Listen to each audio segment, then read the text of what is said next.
musidɓe wonɓe siiwude Mariam Touré nokku kala ka wonti ɗon assalamu aleykum mi salmini yon hore teddungal musidɓe mi jarni yon muradu moƴƴuru miɗo inni yon assalamu aleykum nokku kala ka wonti ɗon julɓe Allah wonɓe siiwude Mariam Touré. C'est très urgent, partagez-moi l'émission. musidɓe on fo moɗon hiɗon salmina hiɗon jarna partagez la émission o musidɓe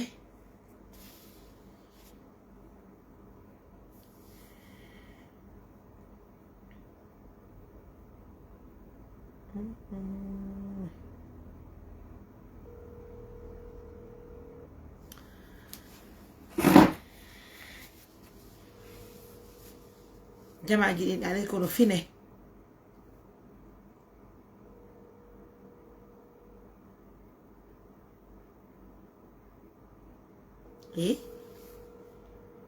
la ilaha illallah muhammadu rasulullah sallallahu alaihi wasallam taslima mi sintiri jawo natana inna lillahi wa inna ilaihi raji'un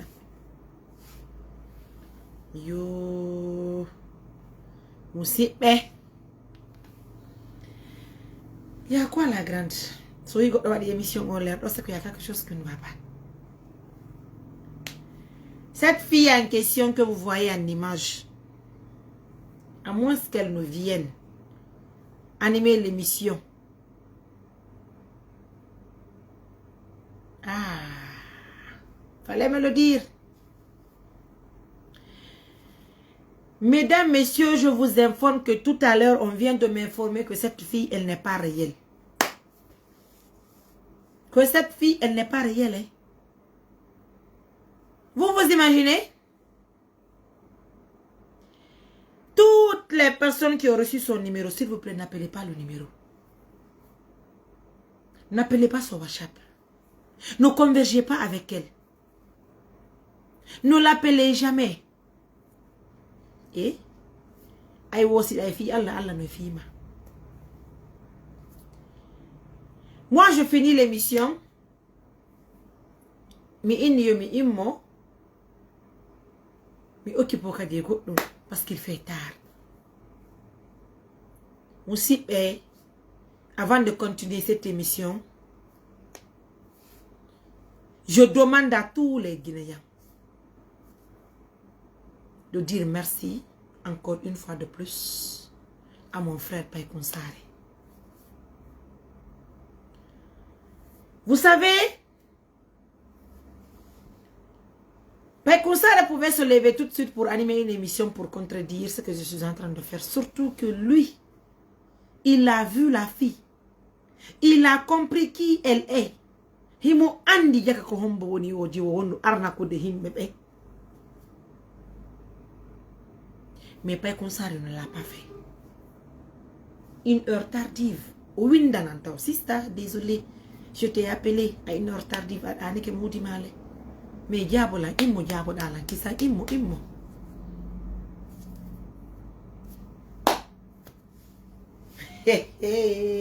Mini ko di ko jankoto, woni ko jamtu. O inni sago ampiji gono ton hepatama. Mini ko hondu wadi. O nyoyoji o ardo inni himo fala bengu modi pardon himo huni pore daka minni woko hakkude makko e Allah wo wona gonga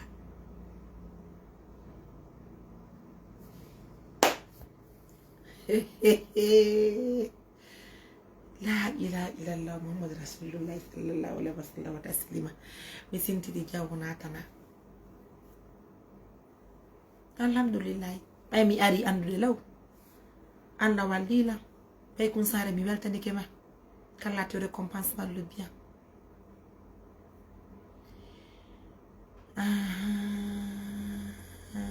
Je comprends. Comment je veux la connaître? Quelqu'un qui parle avec toi appelle vidéo. Tellement que les gens là sont dynamiques dans ce qu'ils font. Dans ce qu'ils font parce qu'il s'agit des gens. Be noddama appel vidéo yowto inna wi ko kambe tigi Jakass elle est pure arnaqueuse.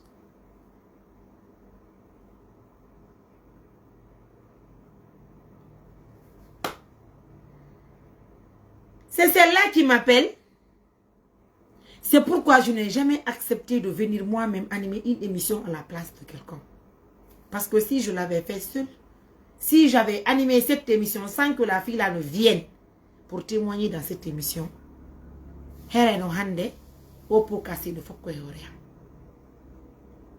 c'est-à-dire toi tu es là. Toi tu es là.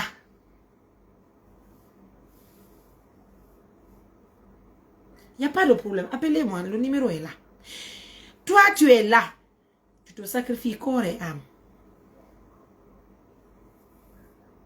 Tu laisses tout. Tu cherches à assister les uns et les autres. Voilà une fille sortie de nulle part qui vient pour arnaquer nos partenaires, pour arnaquer les uns et les autres. Vous vous imaginez? Assalamu alaikum. Oui? Oui, bonsoir. Vous allez bien, c'est qui? Oui, Ibrahim non Konaki quoi. Votre personne. Ah. Mariam Dibanila. Vous êtes quoi? Je suis intéressé. Ah non, désolé. Ne l'appelez pas, hein? Ah, pourquoi? Pourquoi? Oui. Je dis ne l'appelez pas. Ok, comment on va faire pour communiquer avec vous? Ah, je vous dis de ne pas l'appeler. Vous dites comment vous allez l'appeler? Comment on va faire ça? Parce que tu as peuplé. Ne l'appelez pas, hein? Comment?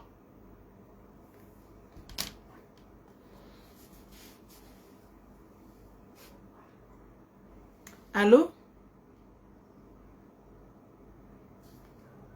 La ilaha illallah. Wa alaykum salam. Nana trompa kwekwe.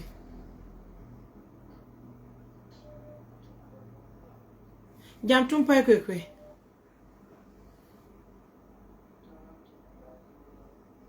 Jam trompa be onole. Alhamdulillah, mais nabani on faut un message, faut que message nanda shuri. Na? Allô? Ko homboni? Oui. En tout cas, musibe ono. Kala yendi do numéro au debbo.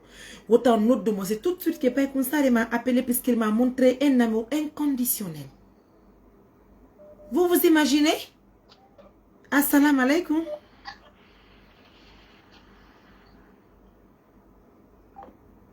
Hande bidano tako. Wota goto noddumo. La ilaha illallah Muhammad Rasulullah sallallahu alaihi wasallam. Allô? Allô? Allah ya. Assalamu alaikum. Wa alaikum salam wa rahmatullahi ta'ala wa barakatuh. Na la ton kombe? Anko Abdullah depuis Alimay. Aw kon fallo? Na do do yo ba be publication mo wari do don tama hore. Aw ko walto lando don harete dugale mo nani. Jiyo ngono dan appel video me yidi few mi himo few me yowti. Woni la wo mo fala arde ka amin min haysa aras ko fi émission min yowten do. Wadda la photo me ko de me wadi émission kono yi. Men ari me wadi c'est-à-dire kono mani da gagno ko non kadi hibe be mariri parce que Paye Kounsare wa wal dana golo taw dana ta ko accala ni problème. O tay ko yo noddango alerte lan Publication première publication faut mi odi dama welti mo yame parce que mi yalti do la vo min ni foti no de jama do gisanta kiara weta ye non quand même ko non bini quand même non bini no yor mi jamo donc adna mo tino ko kono on ti bayara ko le ko jokki ko bende labule jokkiri are no be di tora dalla yara be yalla hidinde donc kala ko tayara loray andi te si o dettuno mbuɗi hore be yimɓe honno o arna ka be yimɓe no no ko non golle on tindi jokkide tan ko bende labule jokkuda soñata ko min ni o men yowti appel vidéo Madame Touré aduna law fof no siboma hande ko wonɗa ɗo no andi ko jokkuɗa ko simo heɓata feere wallitagol mo financièrement konngol moƴƴingol ɗum ɗon Allah no jinuma Allah loratama e golle maɗen donc ko skolno yimminiri ɓay Allah waɗi an naɗo yimmineɗa a yi haray yaltiti an ko wonno ko suuɗade fema alhamdulillah Allahu akbar on jarama nani partage de la émission o yandi alerte himɓe ɓe nani wow Bella konno way Bella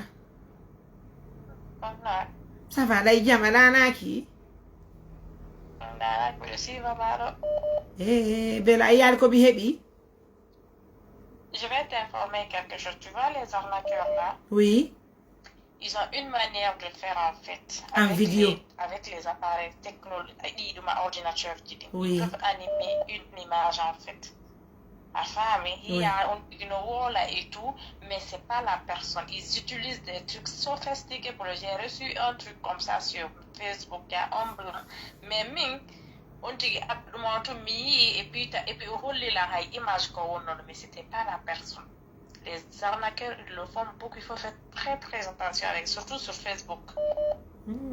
Très attention, j'ai subi ça mais j'ai compris parce que ça y image là tu sens directement que la voix est en retard par rapport et on dit qu'on est il faut constater bien les choses si la par exemple on a mais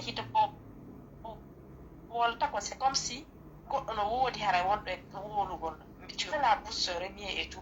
on essaie la fille là, elle est consciente. Déjà d'abord j'ai tenté le premier numéro qu'elle a utilisé pour m'appeler là, le numéro là était. Tu t'imagines? Numéro d'Annick. Johnny WhatsApp Macron. Facebook, il faut faire attention sur ça. C'est surtout Facebook. Ils sont doués pour ça, surtout Facebook. En Facebook, on a sécurisé. Enfin, souvent, il y a les gens qui sont victimes de pirates de comptes et autres là. Mais utiliser l'image, en plus, ils ont une façon comme tout le monde c'est comme si c'était j'ai une amie là, elle a subi ça quand numéro qui va lui faire un virement et tout ça. Elle a pris confiance tellement. Wow.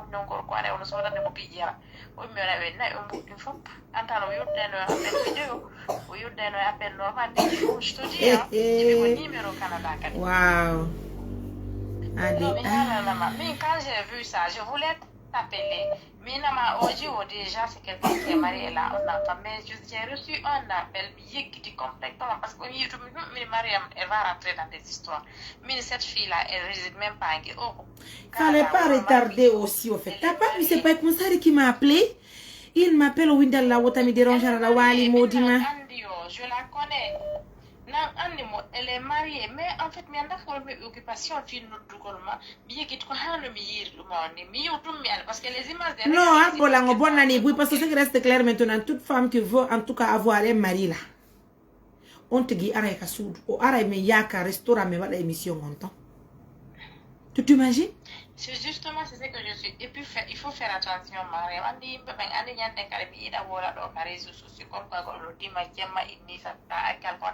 faut faire très attention avec les gens là.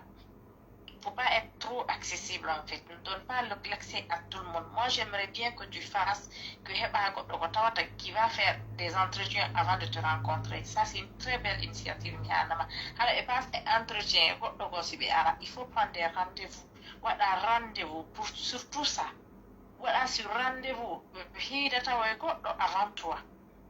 Il y a sa femme. Minani ko ina kompela. Eh Bella. Voilà, ça c'est pour ta sécurité des enfants aussi. Parce qu'en famille, et quand tu fais très attention, tu vois les cas de maladie et autres là, quelquefois, c'est à dire que essaie de te protéger un peu. Et puis tu comprends, tout ça, tu peux prendre une infection ou autre. Je te jure, tu as raison. Mais voilà, mais sous ça. Et pas les gens là sont mauvais. Tu as vu combien de fois la fille a voulu arnaquer les gens qui me suivent là?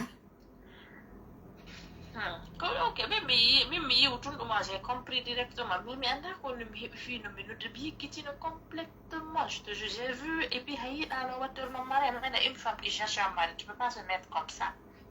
Faut être aussi intelligente. Et puis, tu n'as pas bien compris. Bella, j'ai échangé avec elle.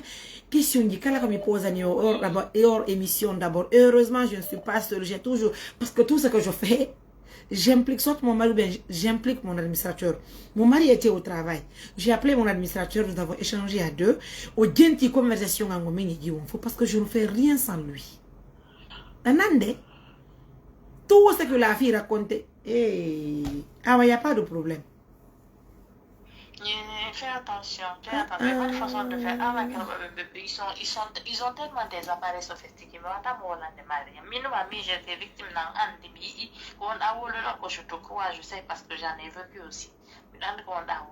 Mais c'est comme ça se passe.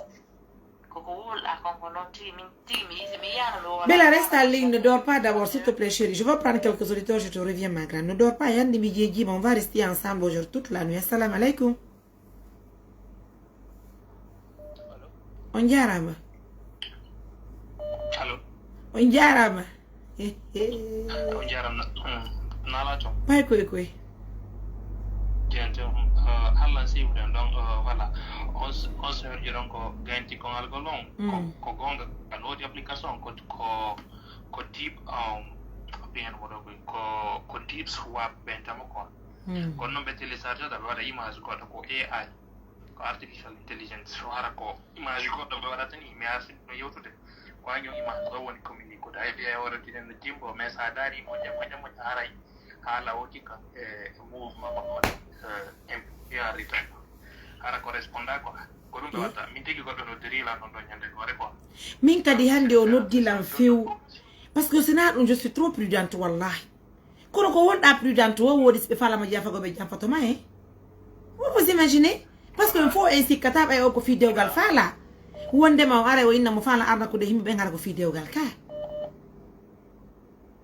ko application be wada mo wado android mo wado iphone mo wado calculator donc ko do no be wada do no be so ba image ni ko be wada gorko be wada président yo be wada kala n'importe qui be wada hara ko ni on do image communique la ilaha illallah c'est possible hay on tigi so windi joni google o windi on tigi on ya information di application so wadi deep web on yeno yalta kono mon frère fo are nganda dum do ka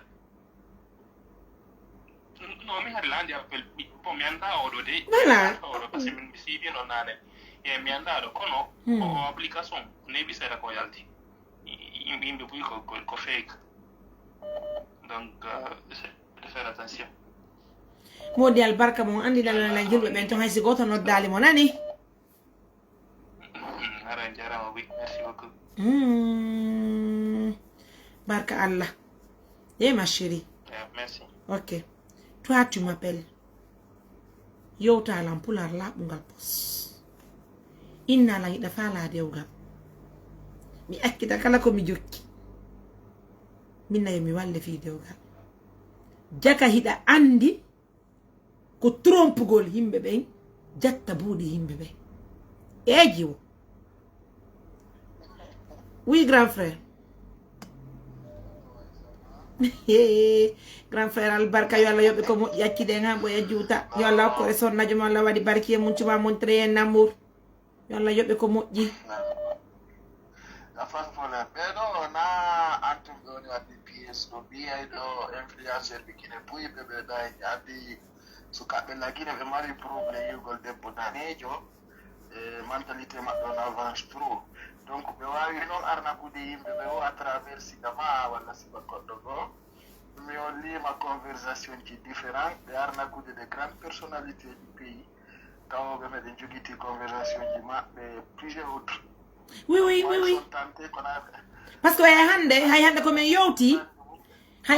yowti o addanilan message vocaux ji puis ko himbe noddimo har c'est des hommes sérieux parce que même les cadres guinéens je dis hein active mon addana ben ina ko fi hono jabe ko Facebook c'est les cadres guinéens wallahi quelques cadres je dis voilà un exemple même on lima wano vocal ji dimbe message ay amni ni o jetta vocalement mo nabana goddo mi ala lima acteur comédien jo guinéen adan do mo adan mo vocal le transfert no lima kadi artiste jo célèbre guinéen oui mo vocal no inda ko watto to ko no welawo yeah enfin ko image télécharge di télé Instagram TikTok ko be jetta be encadré et puis voilà il faut faire ça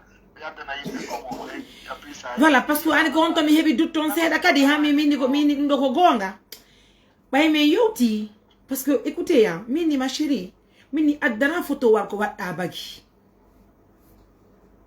minni addana photo war oui minni addana photo war ko wadda bagi minni hara je vais publier la photo là on non si sta publier dum do mi insiste mais de toute façon o adda photo wanga andi be do o wona o jaro di photo yoro woni yaltude ko mi ho la ciodna mali photo wattangal bagi donc elle m'a pas envoyé la photo mais non c'est-à-dire andi hoji o mo woni publide do fiilde be anda be ko be jiwbe do wadu Dubai wala Turquie a des boîtes de nuit ko tawata rew be borto amani les milliardaires ko tonen d'argent a fami ala be ara be amana mani sida mari budi be porto be wona c'est il servitant de part en fait Kogolo dans les grands hôtels mexicains et les thaïlandaises quoi. Tu vois même. Yeah. Enfin moi ce que je vais appeler faut y avoir prix parce que ça on a le prix dans Coca-Cola na on a na batama hande kon be watta sigari ni be ukike ma be adana ma video di excitant ankati anda e to ha be film ma si be jogi ke rondo be wala ma santage rondo worbe no e mo worbe gine be juube guinéen ɓe kayno e mum donc ono oɗo ko pullo woni wadde ɗum ɗo pullo ko woni ono mo ganda ko pullo hombo mais ko pullo woni wadde ɗum ɗo enfin de recherche andugo ko kanko woni hombo mi andima ɗo e vidéo ji ko par ce que noddumo to aynimo ko poore tanka woni ini o noddi appel innuma numéro on ɗahlike yeeso makko ngo anda siko kanko e sina kanko o jaɓata par ce que ɓe andi sa yi a repérage wano se kandi be sosta wadde la no parce que je me wadi la no tout mi détecte direct me anda kona ya ara bon qui n'a pas beaucoup de temps donc il a mis publié photo mako parce que ani mi publie une photo avant d'animer l'émission donc hali ayali photo wanga non mi ko émission ko mi émission ma mi ndari mo parce que mi ndare ko watta albarka mi a fait ces photos mako mi non anda woni si andu no ko so no ko yo programme do no wodi juume faala be dewgal ko gonga kono odo taw sika odo honda bata e dewgal dum taw do da foso ko est ce que andari o mod odo no sonta yani kono ngoy nilang hidani kono ngoy nilang sans te mentir je te jure sur l'honneur tu sais ce qu'elle m'a dit c'est que elle m'a eu hein parce que elle m'a parlé d'une histoire qui est très touchante histoire on no yurmi kono andi arna keso be grand be fudi ke manango de be nangete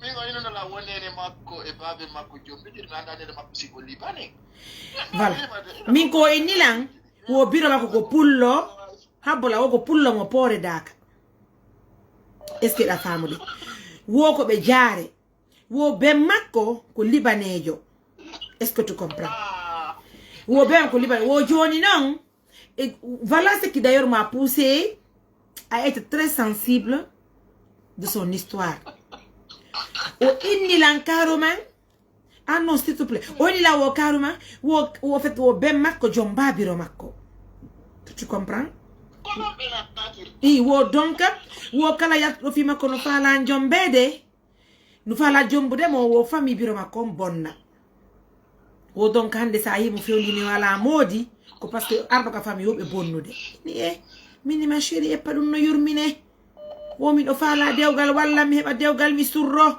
mi don kay wallude mo no anda ko na rabbil alamin ala wadi armi mari ami siva émission qui mali oui on n'est pas trop retenir mais non c'est des arnaqueurs professionnels nano arnaqueur de pocho pacha c'est des professionnels mais si que monti page mabbe dilbe addani ma sa wana ko si mi ay do buy no posta photo ji makko no ina no andi mo kono be no fop sa landi ata e contrat. Mais grand, attends, pourquoi celle-là m'a visé moi?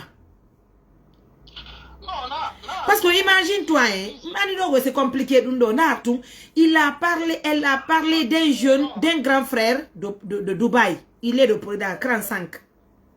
Au gars, il a dit, elle a parlé de Tanti Inna, elle a parlé de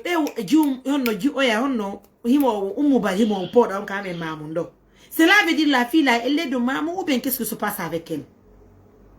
Non, celle-là, quand même, elle connaît, moi, les milliers en Afrique. Moi, elle a passé à travers moi, j'ai beaucoup de numéros à Bifatako. Mais catégoriquement, j'ai compris que c'est une arnaqueur, mais si on va dire flèche, parce que j'ai toutes les preuves avec moi. Mimi. Mais enfin, je numéro du pays, numéro du Sénégal, numéro du Dubaï, Turquie, même quelques parties de l'Europe. Mais enfin, si tu décides de tout arnaquer Google, si tu as et puis, est-ce qu'il y a un deal? Non, ma grand, on note danger, exigé. Aïe, téléphone à mon appel vidéo. Tu vois?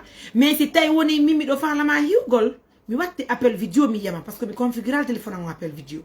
Mais j'ai un autre appareil que je peux utiliser pour t'appeler, pour connaître réellement. Parce que maintenant que tout de suite j'ai coupé, j'ai appelé mon administrateur. Parce que je ne fais rien sans lui.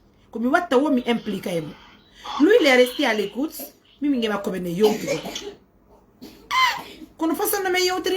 Ça m'a pas donné à réfléchir trop, wallahi. Sans te mentir.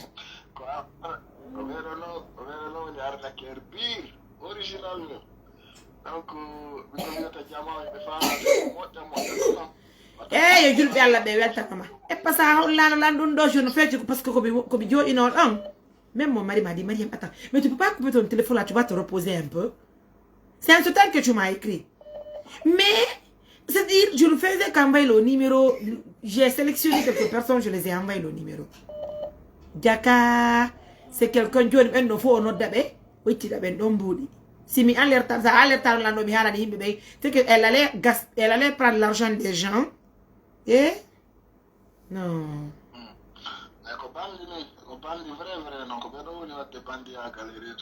Kon hara yitirte o debbo no andi ma o debbo e pabe yimbe no anduba be andama e bono e ma. Regarde ce que la fille a voulu me créer encore ici.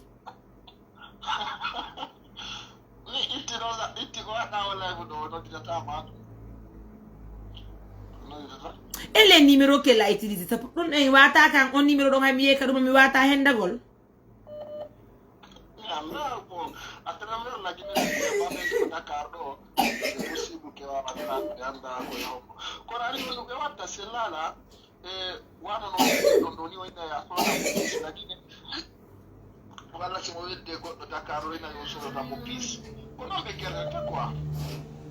Johnny, moi demain je vais m'en occuper, Inch'Allah. Django Ndara et comment Gasa Allah Walla wade jungo e oji wodo. Yo Allah new nange wade jungo e oji wodo gra.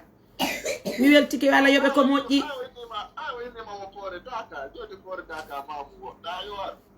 Johnny, demain je vais l'appeler. Moi-même je vais partir à Polda parce qu'il est. Johnny, au démenti, moi je vais prendre mon équipe, on va aller à Boredaka. Déjà, cousin Marco, quand on pourrait Dakar, on de Dubaï, je vais l'appeler tout de suite le monsieur. C'est-à-dire, elle a tout mélangé. Allô? Oui? Ça va. Ok.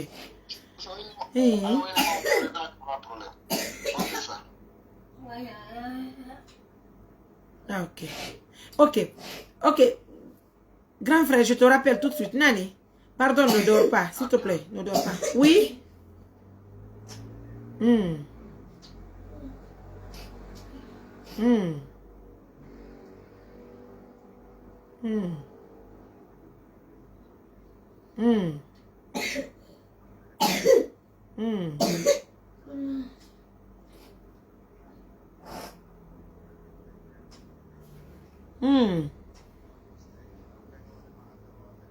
Avec les gens là, tu vas tomber dans les pièges. Surtout, avec ma bouille qu'on voit les réseaux sociaux, puis bon, nous quoi carrière. Donc, puis on affaire au mariage, quand la femme a de moti, ma bégo, il y a quoi jamais, ma copain, ma moti, c'est pas la peine. Anna représente ma de côte pour la fête du mariage. Concentre sur tes projets. Projet, mon frère, on va se comprendre. Merci d'abord du souci, merci d'avoir en tout cas une inquiétude en fille. Je suis de cœur avec toi, je ne veux pas rejeter ta proposition. Mais je veux d'abord te signaler quelque chose. Il a andi piwe ko fo ko na andi certainement le basa ko andu don lancer à travers les activités là. Oui.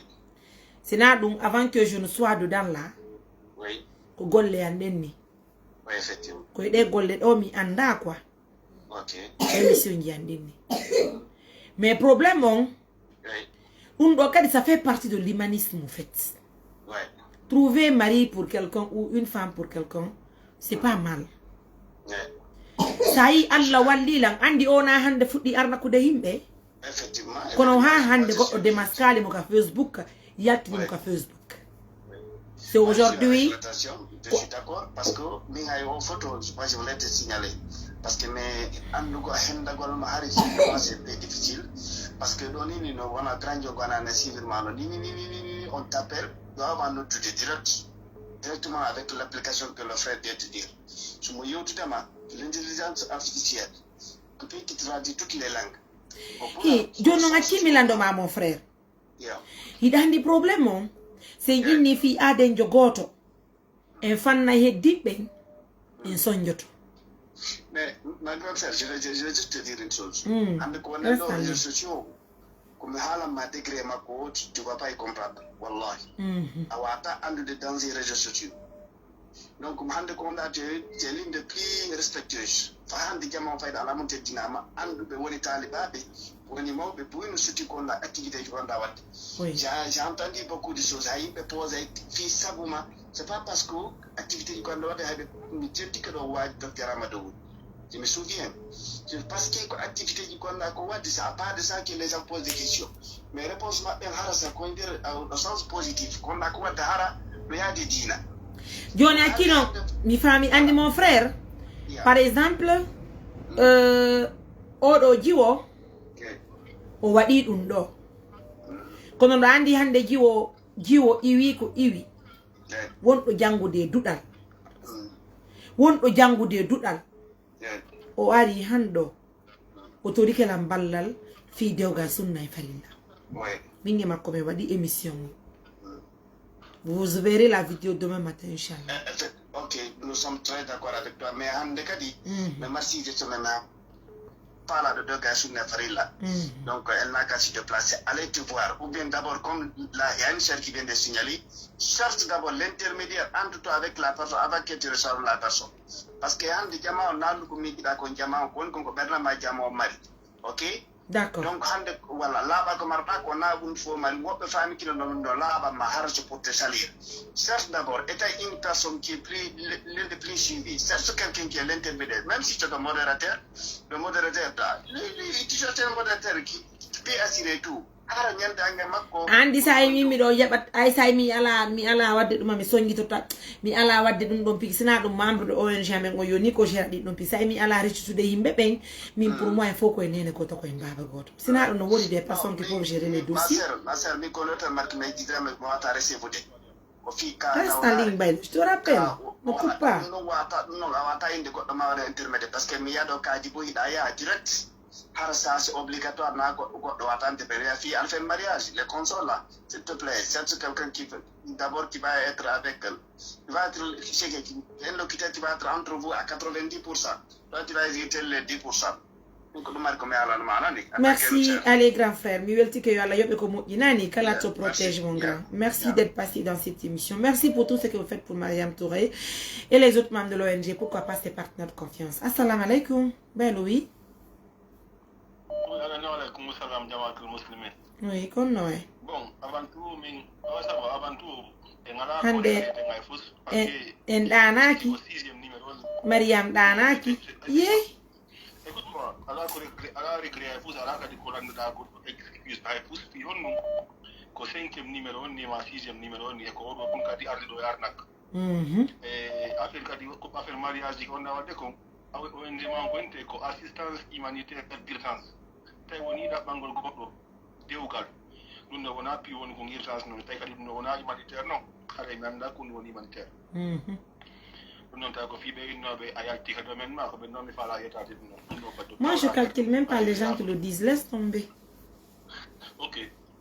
Fiyon nun kadi ala ko regretta dum no ala kadi mo randuda pardon fi koko feƴƴi ɗo joni ko parce que alhamdulillah o remercie pay ko sale on lui remercie seke o yiita seke wonɗo arna kude jama o yiitama goɗɗo go hay tawi woni ɓe gandata ko hombo mais jama o méfioto par ce que ɓe anndi ɗum noon woni possible donc mi enen ko wari yiɗde première fois et nous a c'est vrai et nous a vraiment dit mais na enen tum par ce que woɓɓe busnoddilanɗoɓe tata o rewri hoore maɓɓe waɗi piti mais ɓe hooli ha joni mo woodi en fait conto no existe mais ko woɓɓe ɗirde conto mon conto woni arnakude conto noon no existe mais yimɓe ɓuy noddiɗo on tigi ɓuy mais faamu tum joni noon enen tigiri o ari o explique minen histoire ɓe on hay combo tigi de explicanam histoire on o tawi yurmi wiɗima kadi si tawida mari tan e si tawi ɗa fala o yaha ha o tawa maɗo waɗo live on e are ɗon feɗɗata ɗum et puis o fuɗɗike tun ha noon si tun live makko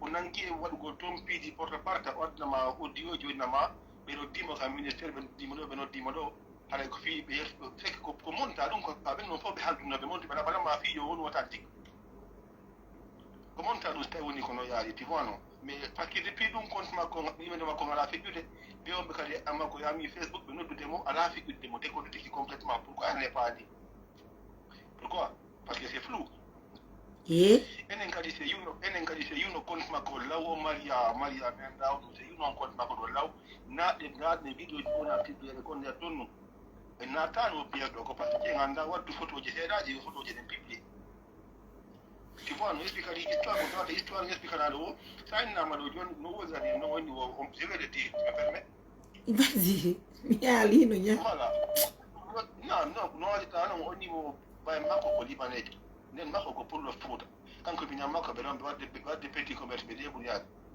joni noon nden makko e ɓay makko wo yimɓe ɓe ginni ɓe murti ɗum jar o heɓa e hoore ɓawo dewgal donc ɓay noon woni ɓawo dewgal heɓa wala heɓude feere no o jombiri arɗo o ɓe innude ha oɗo jeyi koye ɓawa ko seke o heɓa arin hen makko joom mbaka ɓe fitid ɗon ha o heeɓi heɓa donc wala ɓe dewgal sabu ɗum noon et puis no woodi o haalali sike tawi ko kanko woni ha kon ton par ce que wonɗo kon ton ko joom mbaɗo han mi sikki seeda par ce que wonnon amari a ɓiɗɗo ɗum toon ka woni pousse ka vidéo ji makko toon donc ɗum ɗo sincèrement parlant mo yahani si on ɗi renaki o hendo toon ti complètement ɗon woɗɗo ɗa wawnomo jonde numéro ji yimɓe ɓe yewta toon ɓenno jiña onnamo faala mo mbuɗi ɓe nawanamo mbuɗi hala ɓe perdi donc alhamdulillah kono ani si ɗum ɗo wanno voilà wonayno ko naale wonayno ka émission ɗo o hiiɓe yimɓe ɗo hendiɓe fof numéro on andi e noddare min émission ma régré ala yimɓe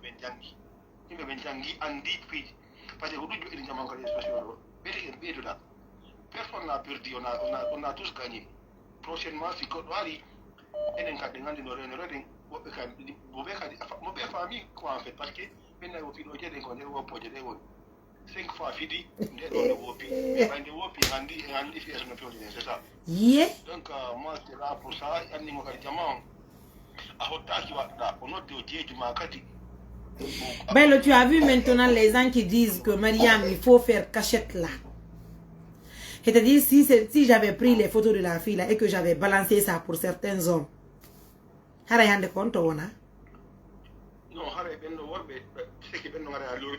Tu t'imagines? C'est pourquoi tu vas venir sur Facebook, tu vas te présenter au monde entier, tu vas dire c'est bien moi, je veux un mari, ben je veux une femme. A famille? Johnny no se o yalta no hande Facebook do wade o émission do himbe be himo do. En anday no? En andata. Nena filar na ki tu as vu maintenant le comportement des hommes? C'est-à-dire qu'on doit quoi Johnny? Mariam, elle est vraiment professionnelle. Wallah, elle est professionnelle. Yeah. Non, elle est forte. Elle est forte. Elle est forte. Mais quand même, je dépose l'arme, vraiment, elle est forte. Mais c'est bon, on a appris. On a appris, ça va. Problème, on a dit tout le monde. Attends, assalamu alaikum. Onjara. Jamtu. Na kombe.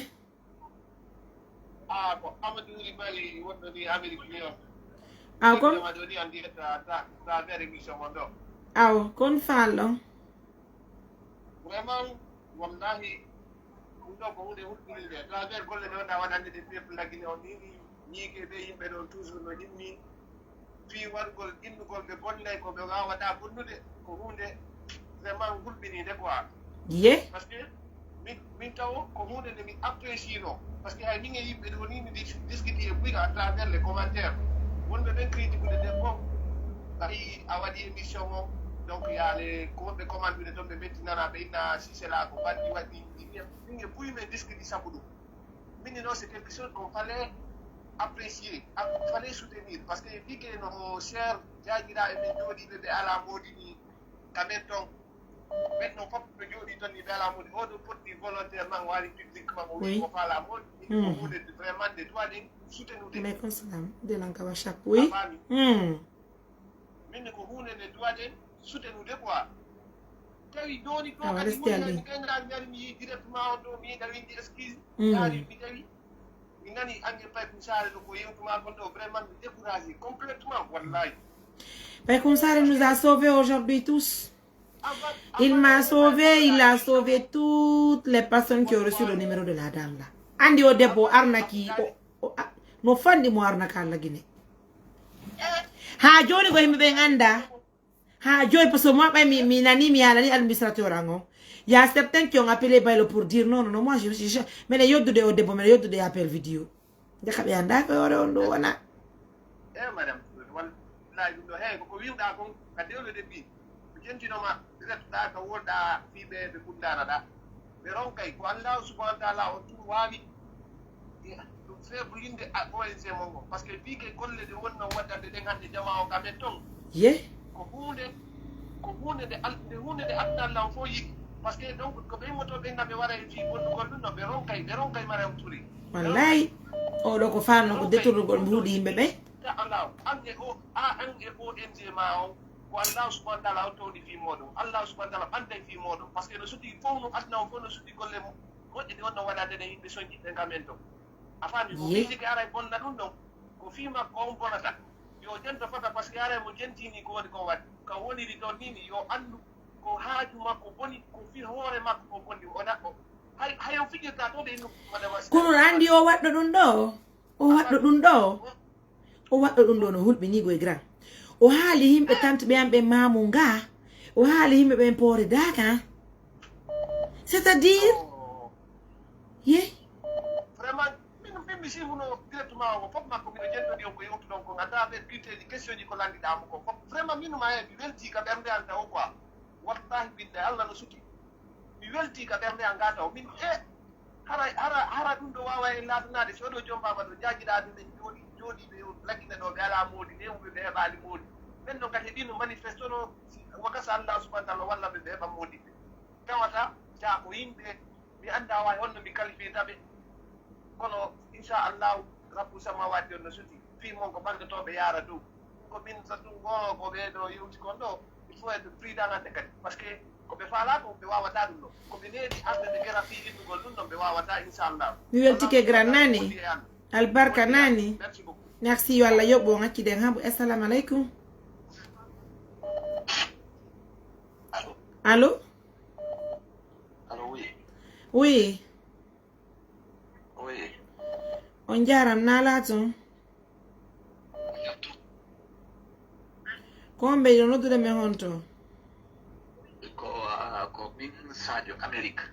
Kon fano. Fala no yido e Mariam Touré quoi. Comme Mariam. Ok, Mariam, comment ça va? Ça va et vous? Merci. En fait, mi tanti ma mi ronki quoi, mi andi ligne no satiri quoi. Moƴƴano.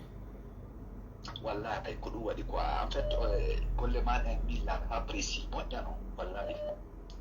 Awa, albarka nani? Barka Allah quoi. Apprécie moƴƴano min yimɓe ɓuyi hay men sonkay wano ko mi wonɗo men sonkay fiima après woɓɓe wola biƴƴi minen no c'est comme ça la vie anndi sa waɗi golle moƴƴe yimɓe ɓen no duwari ko nisude mais enen lagineyde mari probléme piipa raynata ko fo mais yimɓe ɓen kamɓe sa waɗi golle moƴƴe kamɓe ɓe yiyata ko moƴƴi kon koko boni gon ɗum ɓe yiyata c'est pas grave yo Allah hisiñen koto yo Allah dandu e masiboji maɓɓe ɗi yo Allah hisiñen ko Allah hisinta yo Allah hisiñen ay nde moƴƴere nde heɓuɗen ɗo sinano ko ɗum waɗi mi falano ɗin mi heɓi ɗum ɗo min mi heɓi ɗum mi falano min noddino ma min wawata mi andani altan kadi on ɗo mi wawatama widdande kadi quoi ka whatsapp ɗo sa windanilam mi yiyay grand andi naafi ɗum probléme o famali mi andi do sadaka nañande itta jaɓete par ce que si ɗum mi walino ɗo hande weeti bimbi hara o heɓino mo détourna ɗo daari ko honno min konko noddiɗa sibani arnakerto o noddiɗam woni alo sadio min ni saba woni saba ko inni kawñine pe mastajo hamdallahi min hihi saɓeɗin wandinan mo woni a inde o woni inde famille on fof biro an pop o woni pijiɗin fof o noddiɗam appel vidéo soit disant que c'est une blanche ye mi daari image on mi waɗi kawrinatere mi kay non ɗum ɗo laaɓa saɓeɗin mo woni tanon eno balancir tanon o yeƴo ɗum wawata ko o wawata la jufinde ilam amérique allah dandu ɗum ɗo ko internet tum gollirte allah dandan ɗum danda kala ala ko wola billahi saɓeɗin piiji ko ala nan ko o falɗonani heldade vidéo taw ni andirte Facebook ɗum ɓe yoreno o ittina lambuɗo et pas au Dieu d'eau faire non malade parce que elle voulait prendre non seulement l'argent des gens voilà bayni image on a publié moi il y a chaque jour min arrête d'abord la weltani ma sabu yiɗi d'abord watta yeso taw ko modi ma ɗum no wela la tagaɗo quoi wallahi mais ñandi mini lagine wo mbiya ha yiide ɗum charge de quand même wallahi billahi parce que en fait quoi a ɗuma ye quoi subhanallah ronko andude ko honɗo mi waɗanteno quoi ko mi windane no mi ronko andude e magina nde ma an jigila publida ɗum ɗo mi photo mini mini ɓe falama andude madame Touré billahi mini ɓe falama mo andude mais comment avoir c'est un problème mais je ne savais pas au numéro mo waɗɗaka whatsapp ɗo si mi windani andi woɓɓe waɗa numéro whatsapp para sa windani on tigui tellement qu'il reçoit des messages 1000 2000 3000 messages o wawata ando fof kono ayi o jiwoɗo o no andi mamon goy wo pore dak o haali piiji ɗi fallait voir comment il a fait il a parlé tu t'imagines no arna kerre ɗen dani ko ɗum ɓe ronki ko natugol e nder reedu goɗɗo yaltina bobo mais ɗin piiji fof ɓe wawi saɓe ɗin ruil ko neda mo andi on hara mo anduma taw tetto piye aba o andi allah no hisinimmi o andi ko allah moƴƴi ɓay hay mi waalaki allah wondi mi weltanike jomango mi weltanike pay c'est-à-dire pay kunsare ma appelé pour dire si ça ne dort pas réveille toi wallahi mi écouti pay kusare mi écouti kam kadi mi écoutay mo c'est une bonne gars c'est une bonne personne mi écoutay mo quoi je l'aime aussi je l'admire beaucoup allah yoɓo mone weltanimo quoi mais ɗo yo ɗum hay koko yewtude hay ma mi noddinoma mi ronku andude konno mi windante ko holto mi windante privé mi ronki ko o numéro pettomi mari si mi ini ɓetta numéro privé mi oƴoto c'est le seul numéro que j'ai no wallahi ɗa wakkili kono allah yoɓete ye tagaɗo hande kadi mi weltanike allah la hande yewti tout comme ɗaynalan d'arrêter les émissions ɗum no laaɓanilam parce que y a trop de soucis avec imaginez vous si la femme là aussi prenait de l'argent des mains des gens kono mi warrayno ɗum ne oui mais ça dépend pas de vous je vais vous dire mi nani ko prévé gono haala wo kaaɗe e honno fiɗeteɗe kono ɓenta ɗum ko fiɗoje ɗen koye nder wopoje ɗen koye nder fiɗoje ɗen yaltata quoi ko gonga makko ko non wollirte en fait a wata wadde goɗɗum émission à l'anna ronka de difficulté et ronka de arnaque ala ay porto de arnaque joni robe jombe tebbe sina Allah wi o be labe be yide représentant ngamen on labe on yamote gite so profi ko tagalo on artificiel jo on va faire l'émission si o Conakry o woni be yide won be représentant ngamen Conakry si tay woni ko mamu be ara mi yida gite so kinde so be Jakarta be woni be moto be ara be yida si be yida me watta émission mabbe fuy parce que fi hondo habbo dey menen me woni si badul no kono ko famata an ko wonda don andi kono ko Allah dandata mon frère ko Allah dandata ko Allah taga yimbe be fu Allah taga yimbe be fu me uswa si saade goto ko laamobe andi dum non ka wala ay andoni ko wonda doni en fait robe ay be mari accès ma facile parce que andi ngol man woni facile no wela be parce que ko andi ndimo andi wonbe no ton ils sont humains be heba tawa humanisme na mabbe oui tawa ta ko wadi wo be accepté wonbe no ton der ONG mais ay yewtudu gol goddo be wawata amin ko binanta da wala ko namo kala wata accepté am ko minata da wada ko namo kala wata de kon wallahi billahi mais toujours non kay no moƴƴi ɗaɓɓugol yimɓe ara ko ɗuma mais ko wonanta ɓen ɗon kadi en fait kala arɓo e maɓɓe si ɓe yewti ha ɓe moƴƴi ara koɓe keƴƴinani quoi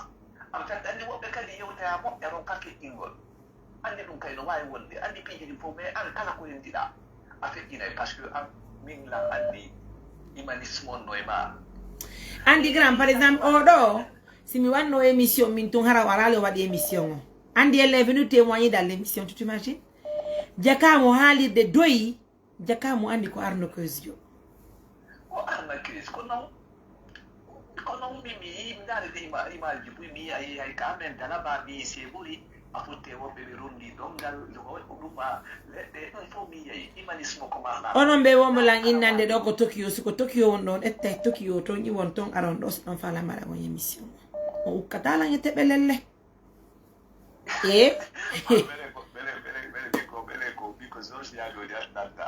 o ko ɓe oyndelande ko Tokyo woni goɗɗo ko windi to o kamɓe oɓe Tokyo ɓe woniri wo ɓe arayga grand frère mi weltike nani on accarelan message inde mo nde mi aristara numéro si Allah muyi nani allo ok Sadio grand Sadio assalamu aleykum on jaram ɓe on noddi yamiɗo e ligne aɗi yaafe de na ala ton inde nden ɗon dame on to jam ton min ko ceerno Yunus Aminata awa jeyɗan ko noddi yo États-Unis par rapport à un sujet ko wonɗo yewtude ɗon min nayi en ɓurtu wadde taw investigation avant de tirer une conclusion après ka postuɗon ɗuman on ɗo mi vérifie ɗo ɗuman jomo woni ami en commun goɗɗo go jeune mo portaka mo mi andidiri no andimo ɓayru mi yi o waɗiti live deuxième fois ɗo mi noddi on tigi pour confirmer réellement que la fille existe donc o endiran jiwon no existe et bien que jiwon komo portaka donc no wawi wonde hara goɗɗo no créé faux compte inde jiwon no utilise de image makko photo e ɗuman no arnakude himɓe donc non grand frère mi famali écoutez j'ai pas compris no wawi wonde hara jiwon ɗanije mi famali tomo ɗalon tawi o yewta na ɗum yewtidiɗo ɗo e yimɓe ɗiɗo fof goto on ko wonɗo Afrique du Sud jiwo wiyeteɗo Alaji Mamadou Guissé wiyeteɗo oɗo jiwo ko Afrique du Sud koyo woni komo poɗaka donc no wawi wonde hara ko goɗɗo ɗuman ni woni utilise ude information ji jiwo on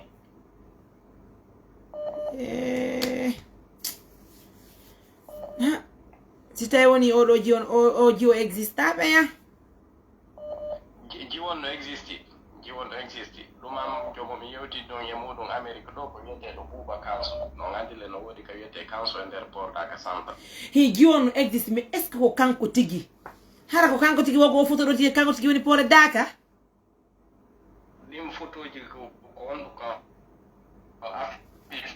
ɗon ɗon hara goɗɗo no créé compte ji no utilise joni a acce mi rajouta mo ɗo acce joni dare si numéro ma kon feƴƴe acce rajouté mo ɗo dare nani feƴƴata ok attendez on va voir bon no wawi wonde hara tawi kaka village o woni no wawi wonde hara o ɗanike ma ɗuma ko ɗum mi nani on accu ɗum ha janggo essayi toon daron tawi o wawa mo ɗumannade avant toute chose kono accemilan ɗo joni mi nani ɗum ɗo mi hollilan preuve ji ko waɗɗi boyi hakkunde mon ñi Allah mi waway joɗagol mi fanka hara mi alertali yimɓe ɓe yimɓe no ɗetti numéro makko on bon ɗon c'est normal d'alerter les gens mais an min komi ɗumanni ɗo ko mi jiɗɗi si ko tawi ko exactement kanko woni wadde ɗin piiji ko wona wiyeede ɗon tawina goɗɗo créé compte no wadde ɗum ɗon à son nom mais harana kanko personnellement wano momi sakkiti o yewtudude muɗum wattane e gonɗo an ligne ɗo omo sakkiti wattane e gonɗo an ligne ɗo awa ok haɓde mi dara tawi ɓe wawa mo ajoutude ɗo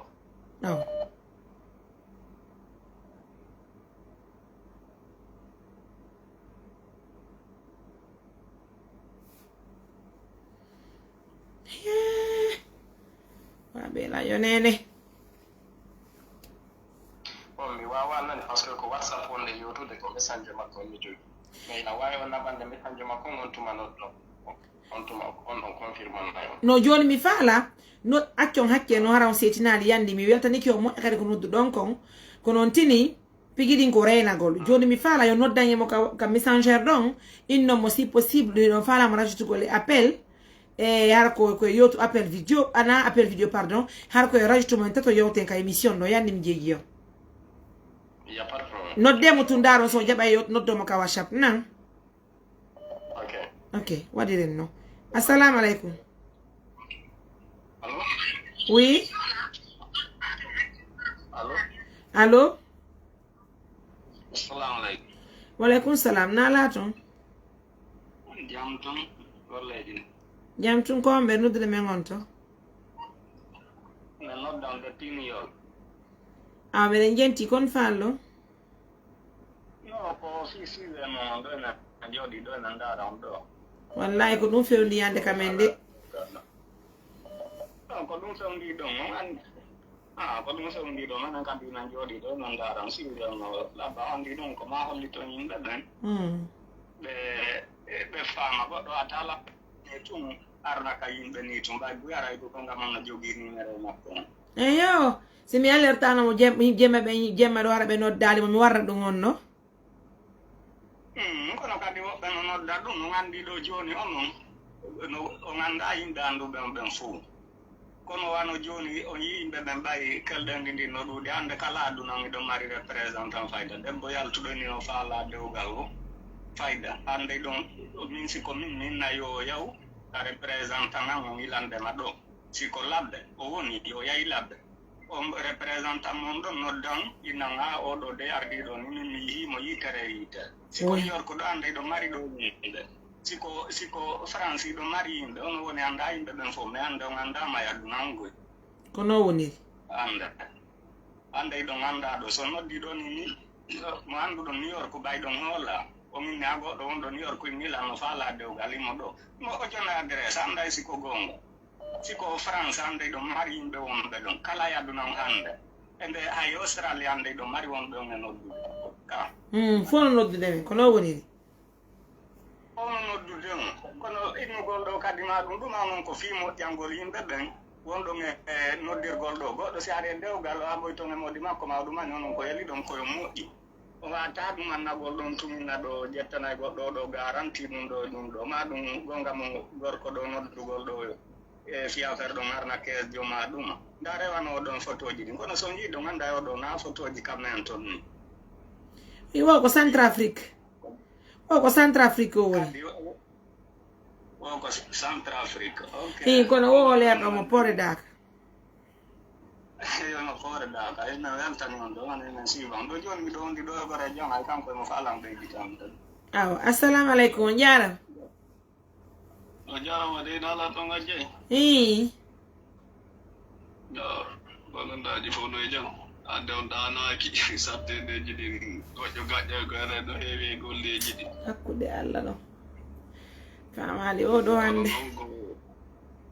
ko sattina go par ce que sa jokka fof so jokkatama wallahi no yurmi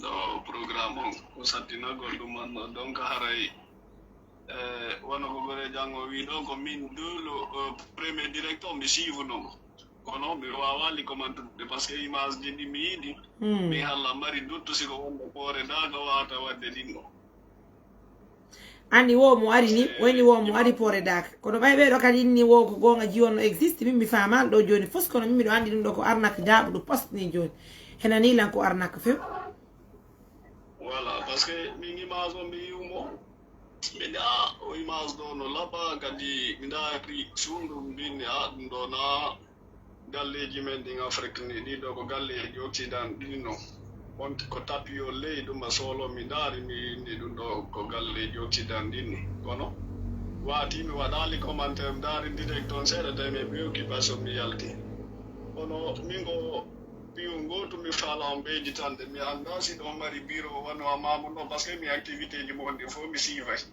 gonga wi mari tam kono woniri mi annda si ɗon mari bureau mamum donc mi annda si tawi ma ɗon prévoit fi bureau kono min miɗo faala on ɓeyditande galle mon nde waɗon privé fi famille mon gon quoi d' accord aɗa na wonɗo o heɓata accès wono debbo ko nane yewti on ɗon har na wonɗo o heɓata accès ha ga galle mon par ce que kala annduɗo gama kala ko faala o wadde ara yo allah gandu noon dimpiiji ɗon miijantoɓen ko boni kon donc kamon wadde ɗum privé ndaron so mari feere bureau waɗon bureau hara kala mo yiidoton ma ɗuma hara ko ton o yaata ɗum noon c'est très important par ce que wallugol jam no moƴƴi mais famille mo gon tawatti par ce que ko sa wawi waɗande famille ma ko kelli ma yiɗata ko famille ma wawa wallude goɗɗo go kadi d' accord donc ko sattinagol wakkilo golle kanko noon koko wiiden ko sa jokka fusu fusu jokkatama wallahi mi weltike buyal barka mo nani yo allah yoɓɓo yoɓiran no moƴƴi ɗakkiden han ɓoya juuta mi weltike moƴƴa nani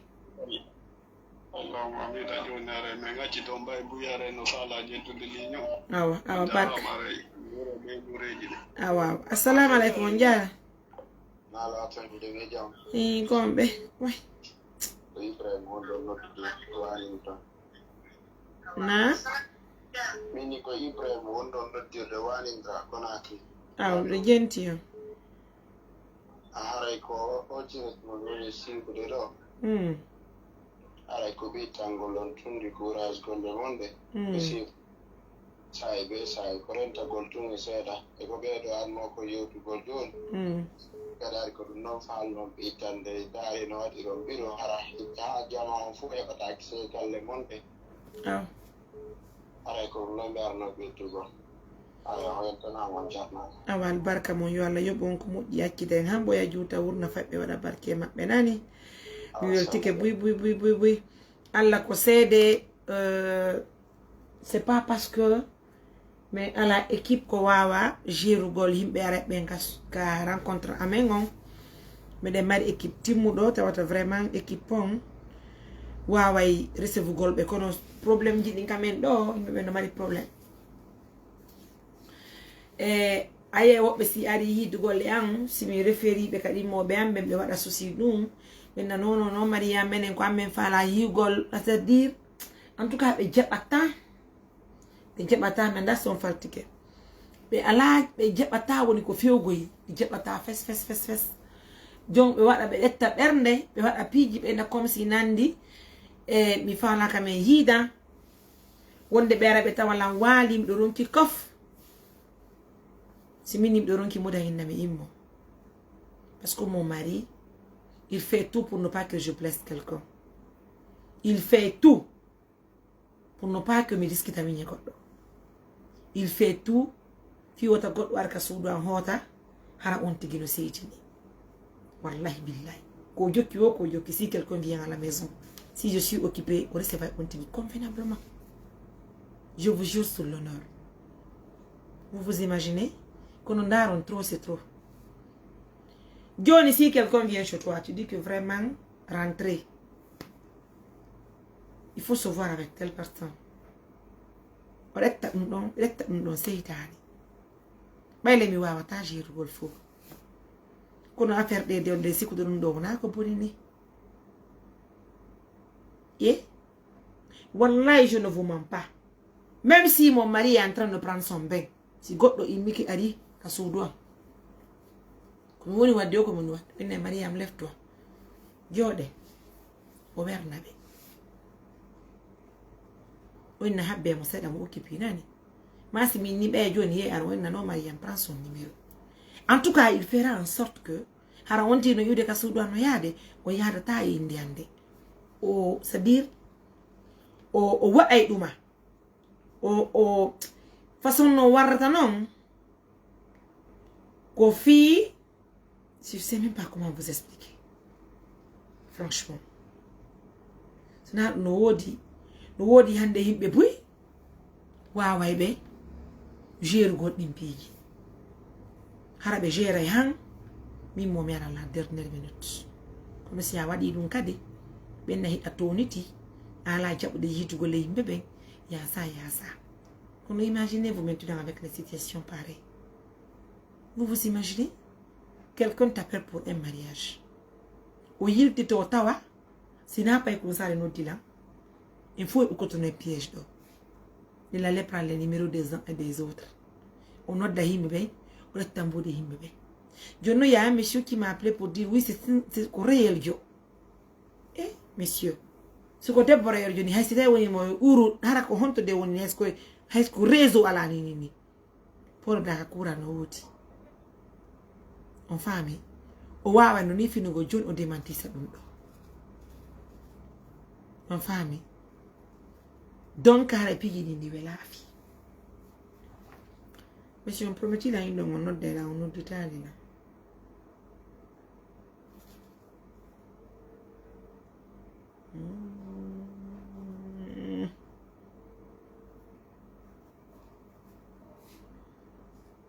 Allahu Akbar. Il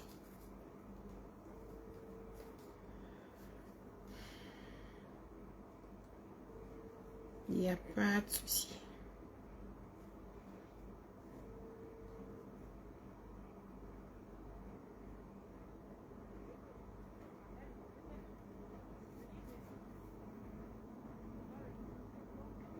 Allô?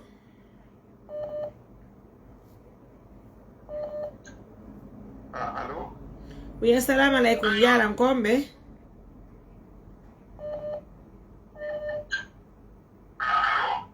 Oui, assalamu alaikum. Yaram kombe. Yaram.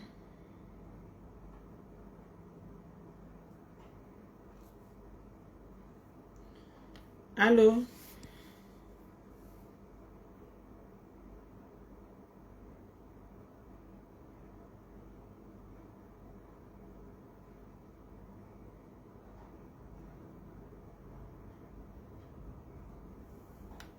Meglio.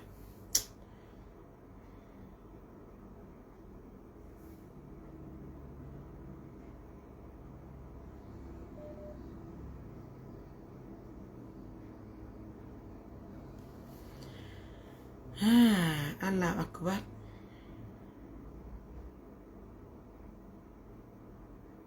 En tout cas, ton noddu mo fiu. Ton noddu. Joni woni arnaqueur wona arnaquel oto noddum joni si elle sait que c'est ne ko kanko tigi joni o noddute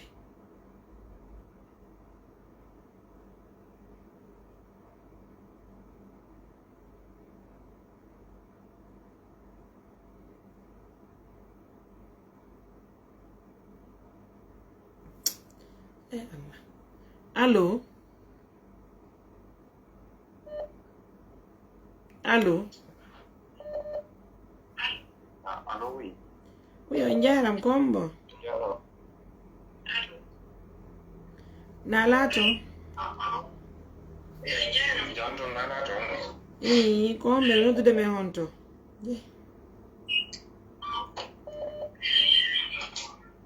Ko Alfomar bila Bambido. Allô?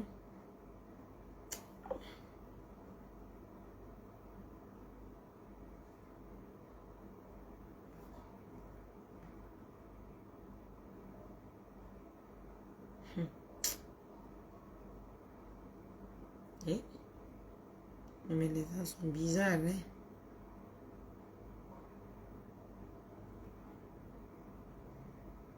Allez. Allez, mais le rôle bénéfique.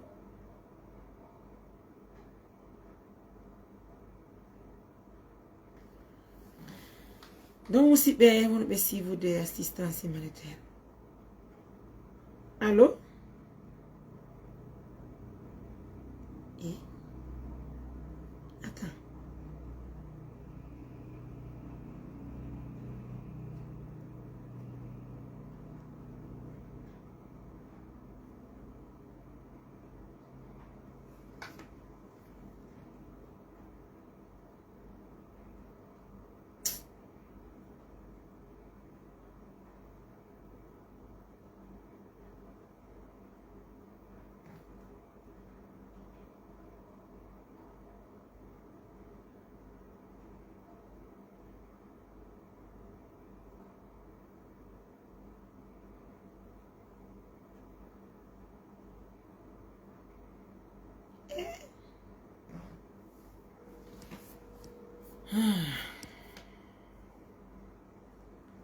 Allô? Alors oui, sister, ça va? Ça va? Yeah, min noddi mo me himo ka golle donc o wata jawde ka hore live don donc si on gayni live on ki wayla noddu tudde mi ajouta mo ka ligne yewten pour que ça vous soit plus clair. Kanko kono woni kanko en yo wonde mako go kanko tigi? Oui, jiwon existe mais na kanko woni wadde dum anjidi. Qu'il peut même demander des preuves que jiwon existe ko na kanko woni wadde arnaque jidi.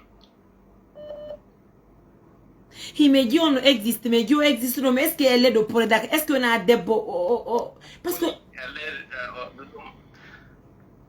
comment je vais dire ko buri andi mimi do manike ko buri kanko tigi nanon ka hunduko makko vous serez plus sûr par rapport à la chose en fait.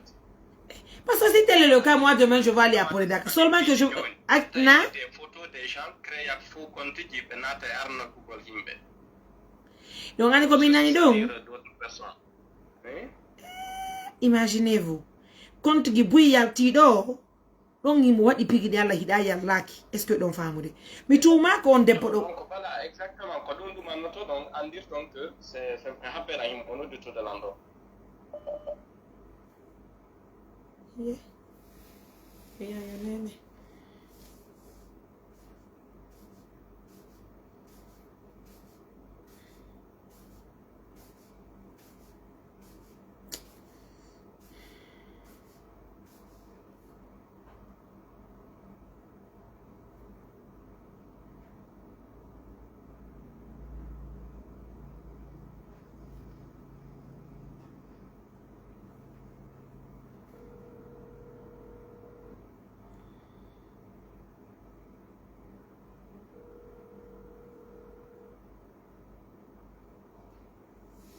Allô?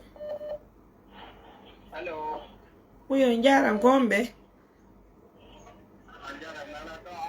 Gombe. Amadou. Contondo. Canada me won. Quando fallo? Deve presentare l'onda mi fa la presentare candidati io ci daremo mandare ma in cari comando da poter ci vuole Ah, on vuoi mappe?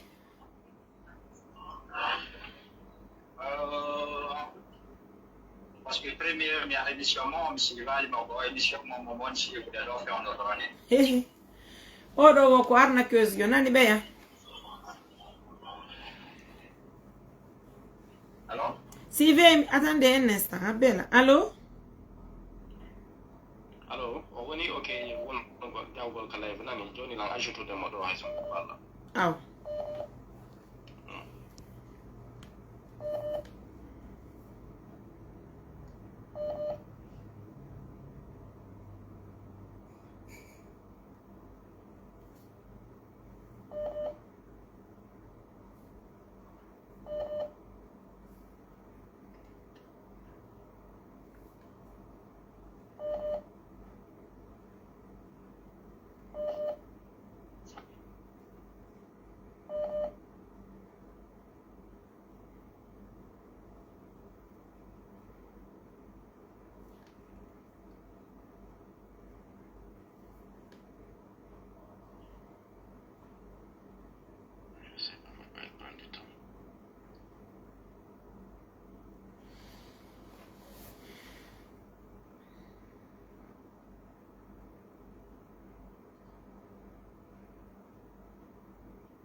Allô?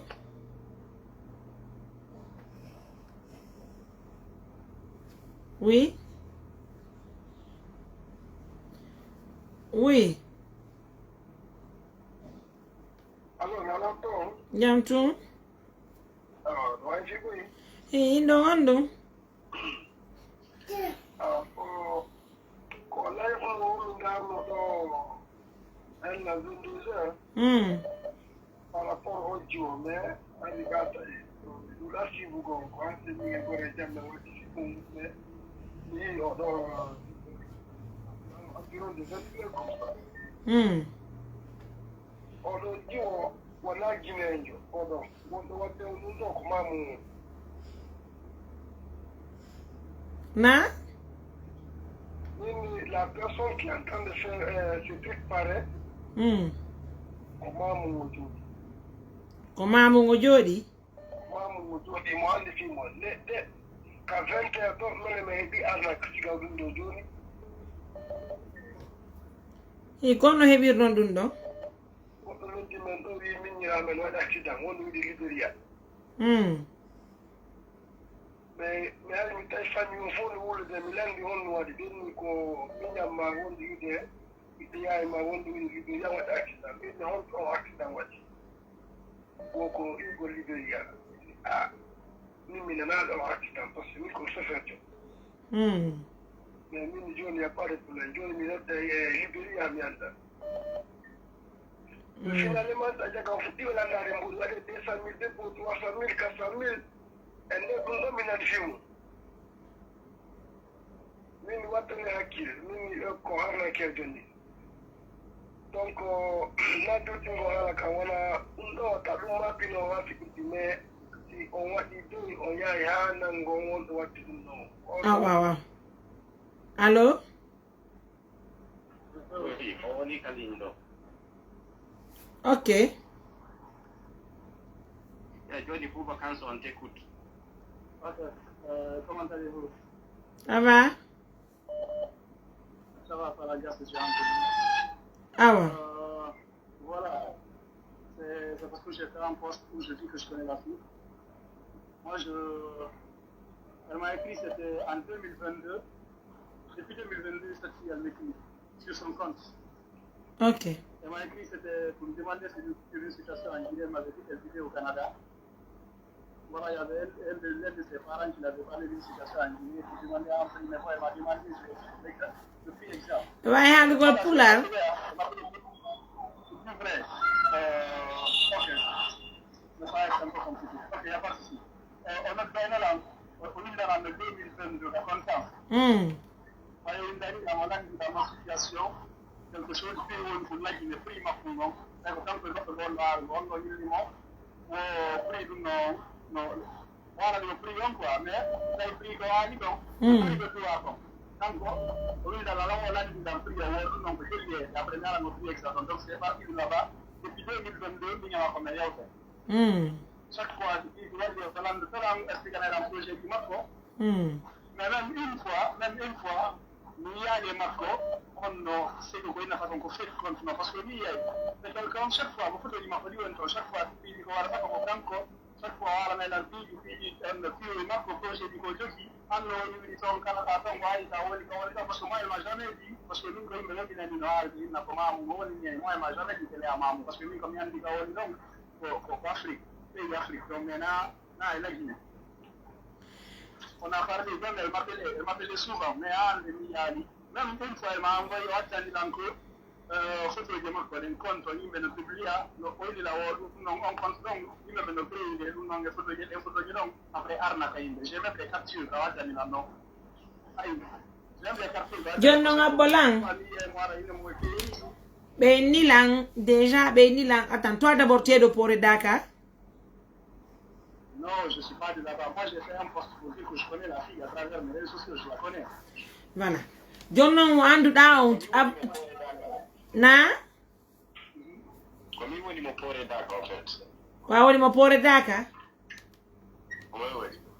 Donc, ce monsieur m'a appelé, il a vu, s'est montré, il a partagé à 1000 ans compte, on l'a dit on donc. C'est pourquoi il m'a appelé pour faire savoir aux gens réellement que la fille, elle n'est pas de là-bas. parce que mi yanda ko tongo je ama mu tonga no parce que mi yande wala na la mi ko ma mu je c'est qu'elle m'a dit qu'elle vivait au Canada maintenant qu'elle vit plus au Canada. Non, mais femme, le monsieur là, monsieur on encore une dollar, qu'est-ce que vous m'avez dit? Une dollar, une dollar au début non existe, n'a une dollar. Oui, ko ɗum ɗon oɗo confirmani tan que kanko e debbo on ɓe yewtayi ko ɗum ɗam yaari confirme miyama koɓe yewti mais yewtere chaque fois ko messenger yewtere chaque fois min hande mi yaari que ara compte on parce que min si on ñande ko ko artananolan kon numaji makko ni capture ɗumaji ɗin ha min fatake postungo parce que ɗan andi yimɓe ɓe yaha ƴetta photoji ɗin posta parce que ɗan andi ɗin piiji ko woni ɗon vraiment ara mo waɗa piiji mais ɗum ɗon si yarti gari o sesa yimɓe ɓe ƴetta partage no faali wa ko ɗum waɗi ha andi mi waɗa alcapage o ayi parce qu'elle-même, m'a parlé des gens, elle m'a dit, mais existe, on a la vie dans le pays, mais on peut bien dire, quand on est dans le pays, mais milliards, quand il on a mis ma commune, mais milliards, parce que, naka on a on kan naka mun do mo ay ko donc no way sira ne le on parle très bien mais ay do tere mi subsona li na dum do ko fait kon parce que ay do tere on la ya intention si on a mi ko fait kon depuis 2 ans 2022 elle maîtrise sur mon compte. Et avant dit déjà ça revient à la même chose. Cela veut dire toujours qu'elle est arnaqueuse. Mais là si coup d'ailleurs ni existe de bail pour nous et mendo. Cela veut dire qu'elle est arnaqueuse. Elle a dit qu'elle est de Port-Dakar.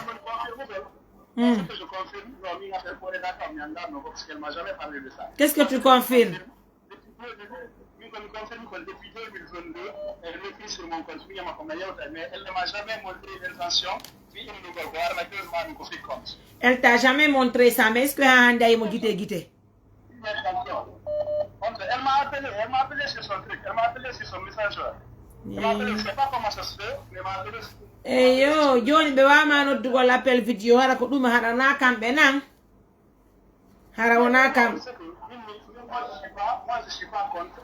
Je suis pas contre du fait que ce soit un fait contre que ce soit une autre personne. Mais moi, si on nous met à dire que moi, parce que on m'a dit que moi, mais je n'ai pas contre la vie des gens. Johnny no di mo e ko ngami Johnny yo to ngawa. Comme il y a un limite, mais je suis là depuis l'un parce qu'il y a un même avant elle m'a laissé un message. Je répondais, quand j'ai essayé de la joindre, mais bon, je ne parviens pas à la joindre. Parce qu'elle a même des mots, elle a dit tout. Au Corena col quarna che Jonani? No, moi, en fait, il dit, donc, là, on a une parce que quand il y a des gens qui viennent, là, on va bien, on va dire, non, fait là. Oui, mais tu m'as dit que on a banni Madouman j'ai vu que himbe. Madou mi a dit la capture, il y a la capture, il y a demandé de capture. Quand il me dit qu'il dans non, il me poste des photos de ma collègue après il s'est dit même je les capture. Là ici dans mon téléphone. Voilà là on capture, on a dit que mon téléphone en dos. Voilà la vidéo.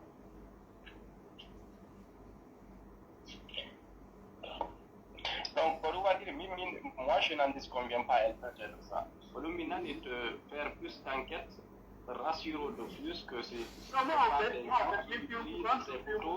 qui crée un conflit contre Ligo, Arnaco de Hindego. Alors, c'est pas. Moi, je ne suis pas contre que ce soit. Mais moi, je confirme qu'elle m'a envoyé tout ce que je dis là. Tout ce que je dis là. Elle t'a envoyé quoi? Elle m'a envoyé tout ce que je dis là. Elle a dit la capture, donc il a fait encore une mélodie, les photos de moi faire une poste là. Et les mots on a parlé, tout ça je confirme. Tout ça je confirme. Mais je ne suis pas contre que tout le monde m'a dit, mais on dit encore sur le gars qu'on fait compte. Je ne suis pas contre tout ça, mais elle, le compte là et moi, on a parlé. Depuis 2022. Aïe, on leur moi donné la message, mais elle m'a jamais, moi donné une intention de dire que la vie, parce que il y a un check à foutre de ma part. Quand on attend, il capture des filles, donc il n'a pas de numéro, capture de ma photo de ma part, il y a moi d'avis, parce que la taille, la vie, parce que le monde dans ça, on a posture, parce que photo comme il donc, on va avoir du bon capable.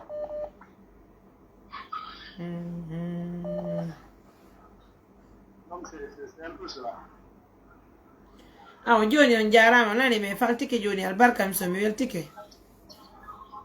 Merci mso.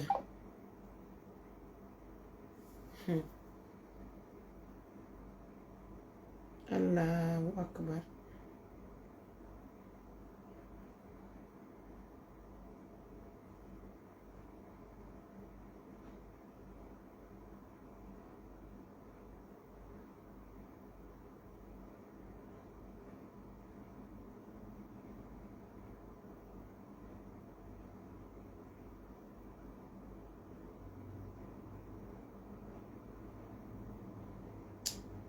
Il me venga là, tu me fais nous dire. Yeah.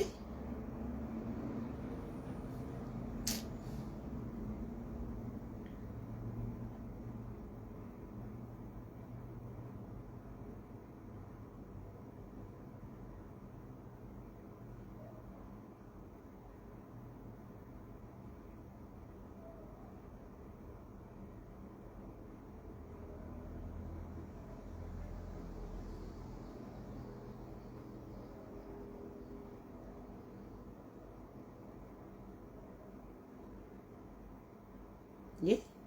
Subhanallah. Ah, Kirnita, je veux appeler. J'ai besoin d'appeler quelqu'un comme ça.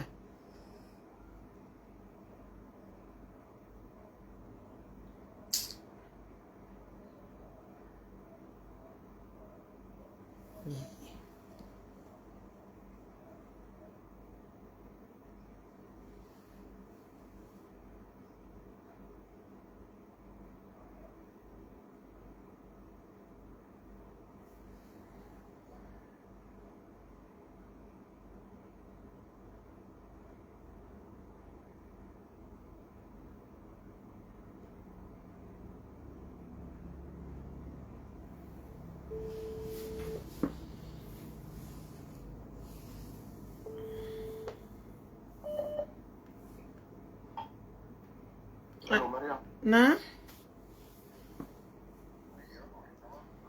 Oui.